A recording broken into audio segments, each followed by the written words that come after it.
गुलाम सुंदरी का हाथ पकड़ता है और सीधा हवेली ले जाकर बादशाह के सामने खड़ा कर देता है और कहता है, बादशाह मैं आपकी अमानत ले आलिफ हूँ। सुंदरी को देखकर बादशाह के होश उड़ जाते हैं। वो फौरन गुलाम को गिले लगा लेता है और कहता है, गुलाम तूने आज दोस्ती का हक अदा कर दिया, मैं ये एहसान कभी नहीं भूलूंगा। ये सब देखकर सुंदरी जोर से चलाती है, प्लीज बस कर दें गुलाम, मैं एक इंसान हूँ, आप अपनी दोस्ती के लिए मुझे कुर्बान नहीं कर सकते, मैं सिर्फ आपसे शादी करना चाहती हूँ। ये सुनते ही बादशाह का खून खौल उठता है, वो गुस्से में चलाता है, गुलाम ये लड़की क्या कह रही है? सुंदरी जवाब देती है, मैं बिल्कुल ठीक कह रही हूँ, मैं और गुलाम एक दूसरे से मोहब्बत करते हैं और मैं आपको कभी बीच में नहीं आने दूंगी। इतना कहकर वो वहां से चली जाती है। बादशाह गुस्से से कहता है, गुलाम ये क्या तमाशा है? गुलाम धीरे से कहता है, बादशाह मेरा यकीन करें, अगर मुझे पहले पता होता कि ये वही लड़की है तो मैं कभी उसकी तरफ नजर उठा कर भी नहीं देखता। बादशाह गुस्से में इसका कालर पकड़ लेता है, गुलाम सुंदरी सिर्फ मेरी है तो मैं दोस्ती भी भूल जाऊंगा और जान की भी परवाह नहीं करूंगा। गुलाम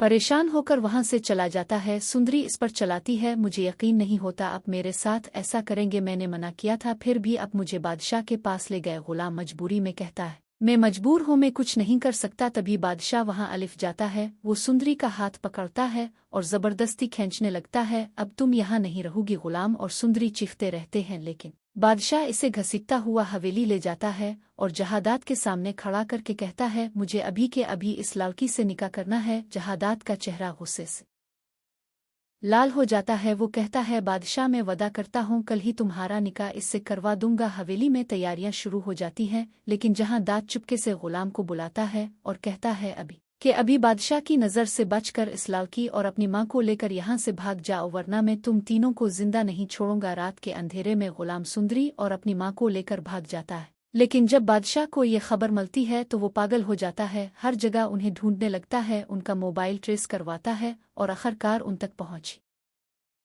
जाता